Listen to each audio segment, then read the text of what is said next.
Hi, I'm Miriam Hall. I'm a reporter here at The Real Deal, and today I'm with Douglas Elliman broker Richard Steinberg. Well, it's lovely to have you in. Thank you. First question I wanted to ask you, we heard so much negativity and pessimistic talk about the luxury end through 2016. From where you're sitting now, how are prices looking? I think it's no secret that the prices have gone down a little bit, especially in the high-end market. And I really classify that as anything over about $10 million. But I've been doing this for about 22 years, and I've seen this cycle maybe 5 times already. In real estate, you either have too many sellers or too many buyers. And so now, to be perfectly honest, it's a buyer's market. Developers didn't time themselves properly, and every developer came out with every new project within a 12-month period. So it's going to take a couple years to absorb that. So if you're selling a place in New York City right now at the higher end, where do you want to be? Where's the best price to be? I'm telling my sellers now to price themselves anywhere between 3 to 5% below market value. The best thing you can do is be undervalued in a perceived market, get 2 bidders at the same time, and then there's a frenzy and a fury, and it's all about ego. You end up in a bidding war and you end up reaching a better price anyway. So in this particular market, I'm telling people to undervalue their property. That's probably a little bit of an awkward conversation though sometimes, right? It is. Pricing is not an exact science, contrary to what the public thinks in real estate. If you're priced too high, you're not going to get any offers. If you're priced correctly, you're lucky. You'll get an offer 30, 60 days. But if you price below market value, it inevitably goes into a bidding war and you end up getting more than you would expect anyway. We've seen some really, really big deals on the townhouse market, particularly the Wildenstein sale. Do you think that indicates that things are turning around for townhouses? Absolutely not. Okay. Not that I think that they're in the dumps, townhouses, because I have 3 that I'm trying to sell. But those are isolated cases, and if you dissect each one of those, the Wildenstein sale was to someone who's going to use that because it has a commercial C of O. So it won't not necessarily be converted into a single family house. The Farkas house on 73rd Street was bought by the neighbor who has an adjoining backyard on 72nd Street, Qatar. Everyone knows that. So those were very high prices, but they were not what I would call a true end user for his own personal family or her personal family. I don't think it's indicative of the market. Just talking about buyers for a moment, what's buyer sentiment? Is there still that hesitation that you were kind of seeing towards the end of last year when there was the election, there was uncertainty about Trump's policies? Is that filtering through yet? It's not so much any isolated incident, Trump or one factor. The overall term I use, and I really think that's the best way to explain it, prior to 12 months ago, people had to buy. They bought from plans. They were afraid to lose it. There is no sense of urgency anymore. And that's it. It's not that sales are stalled. We're still making the same sales, but if a sale took normally 3 months or 4 months, now it's taking 8 months to sell. Our townhouse market is seeing that dramatically. There is just no sense of urgency.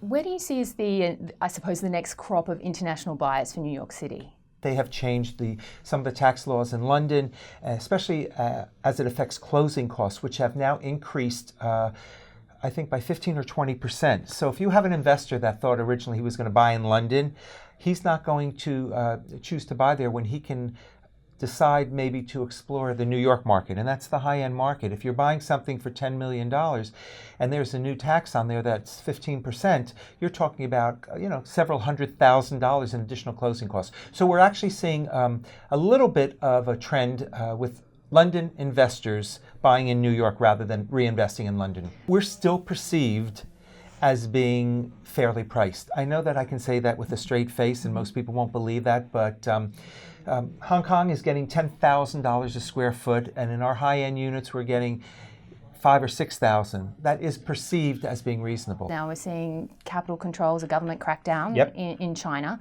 and a few stories, it's very early, but a few stories of deals being held up because people can't get their money out of China. Right. Are you seeing that? Are you worried about that? As you know, I'm handling 432 Park.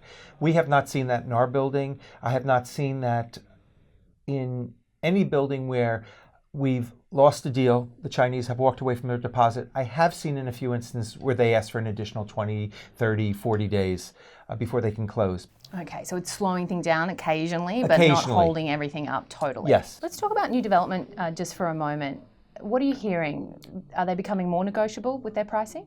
Absolutely. And anyone that tells you to the contrary is not being truthful. Developers want to appeal to investors and end users. They don't care who buys their product, but they want to sell it. And like most developers, the first 40, 50, 60% of their project is their hard and soft costs. It's their mortgages, it's their construction costs. It's only until you get to that last 30% that it's the gravy. So if they don't sell, they're not making a profit. And so you think about it, would you rather make a 30% profit or a 22% profit? You still want money. I mean, I'm not suggesting a 25% discount, but I'm suggesting that there are discounts, and developers originally were saying the buyer has to pay for all closing costs, state and city and transfer taxes. That's negotiable now. So yes, we're back to more realistic pricing and negotiation. One thing that we did see that was quite interesting is that the concept of increased commission. Have you seen that before in your career here? The market is cyclic, and when the market was strong, developers didn't need to do that. But yes, I'm doing it on every condo project I have. We're offering incentives. Examples are, we're saying if you sell a unit in our building, you get 3%. But if you sell a second unit in our building, we'll give you 4%. We're also seeing time frames, saying if you sell within the next 60 days, we'll give you an extra percent. And the other thing that we're doing with commissions is, and not personally in the units I'm working with, but developers are now saying we'll give you 50% of your commission upon signing and the balance when the building is completed. I haven't seen that in 10 years. Does it work? Absolutely. If you were a broker and you were selling a $10 million product and you had the option of getting, 2 out of your 4% up front.